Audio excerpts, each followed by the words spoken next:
இந்த Lord Macaulay கொண்ட அந்த கல்வி திட்டம் தான் இன்னைக்கு வரைக்கும் நம்ம படிச்சுக்கிட்டு இருக்கிறது. இது ஒரு கிளர்க்கியல் போஸ்ட், சும்மா ஒரு வேலைக்காரனுக்கான கல்வி தான். அவனுக்கு அடிமையா இருந்து வேலை செய்யறதுக்கு கல்வியை கொடுத்தான், அவ்வளவுதான். நீ ஒன்றும் அறிஞனாக முடியாது. உலகத்தில் எல்லாரும் படைக்கிறான், நீ பயன்படுத்துற. தாய்மொழியில் கற்றவன் எல்லாம் படைக்கிறான். Made in Japan, made in Russia, made in America, made in China, எல்லாம் இந்தியா, மேக் இன் இந்தியா.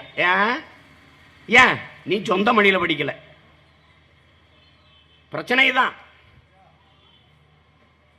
அடிச்சு நொறுக்கிட்டான். பாரம்பரிய வேளாண்மை முறையை முடிச்சான், டிராக்டர் கொண்டு வந்தான். டிராக்டரை வியாபாரப்படுத்தணும். என்னடா செய்யறதுன்னு பார்த்தான். பல லட்சக்கணக்கான மாடுகளை வாங்கினான், வெட்டி புதைச்சிட்டான், மாடை இல்லாம ஒழிச்சிட்டான். இப்ப உரம் இல்லை, எப்படி காலி பண்றான் பாரு நீ. அன்னைக்கு நமக்கு ஒரு பாட்டு இருந்துச்சு, வரப்பு உயரம் நீர் உயரம், நீர் உயரம் நெல் உயரம், நெல் உயரம் குடி உயரம், குடி உயரம் கோன் உயரம்னு.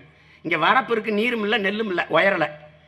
அன்னைக்கு நெல் இவ்வளவு உயரத்தில் இருந்துச்சு, சாஞ்சு படுத்துருச்சு, குனிஞ்ச அர்த்தம். இன்னைக்கு முட்டிக்கால் போட்டா இருக்கிறோம். இதுதான் இங்க இருக்கிற நிலைமை. இந்த நுட்பமா பார்க்கணும். இதுக்கு பேர் தான் பச்சை புரட்சின்னு வச்சு பிச்சைக்கார கூட்டமா நம்மளை மாத்தணும்.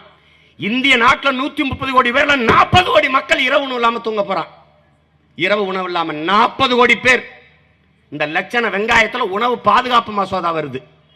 உணவே இல்ல, இருக்கிற உணவு உணவா இல்ல, விஷமா இருக்கு. இதுல பாதுகாப்பு மசோதா. எப்படி? பிளாஸ்டிக் முட்டை வந்துருச்சு, பிளாஸ்டிக் முட்டைக்கோசு வந்துருச்சு, பிளாஸ்டிக் அரிசி வந்துருச்சு, தின்னுட்டு சாக போறோம். இதை தெரிந்து என் பிள்ளைகள் உணவு என்ற பெயரில் நஞ்சை திங்கிதே, எதிர்கால தலைமுறை நாசமாயிடுமே என்று கதறி துடித்த பெருந்தகப்பன் எங்களப்பன் நம்மாழ்வார் என்பதை நாம் மறந்துவிடக்கூடாது.